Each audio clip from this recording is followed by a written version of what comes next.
இன்றைக்கி நைட் சாப்பாடு வந்து முளைக்க வச்ச பச்சை பயிறு, அப்புறம் பட்டாணி, ப்ரோக்கோலி,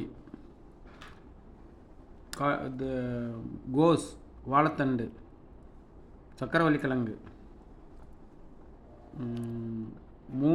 மூணு டைப் ஆஃப் குடமிளகா, green, yellow, red, 3 type of குடமிளகா. இது கூட வாழைத்தண்டும் போட்டிருக்கேன். இந்த பாருங்க, குடமிளகா தெரியுதா? ரெட் கலரில் கேரட், அதனால கார்ன் போட்டிருக்கேன். இதெல்லாம் போட்டு ஒரு சூப்பு, இந்த முளைக்க வச்ச பயிரெலாம் இருக்குது பாருங்கள், இதெல்லாம் போட்டு ஒரு சூப் வச்சுருக்கேன். நல்லாயிருக்கும். கூட வாழைத்தண்டு போட்டனால முள்ளங்கி போட்டிருக்கேன். ஸோ எல்லா காய்கறியும் போட்டதுனால நல்லா டேஸ்ட்டாகவும் இருக்கும், ஸ்ட்ரென்த்தாகவும் இருக்கும். தெரியுதா? எல்லாமே கேரட்டு, கோஸு, இதெல்லாம் பாருங்கள், பச்சை பட்டாணி, இதெல்லாம் போட்டால் ஒரு சூப்பு. சக்கரவள்ளி கிழங்கும் கூட போட்டிருக்கேன்.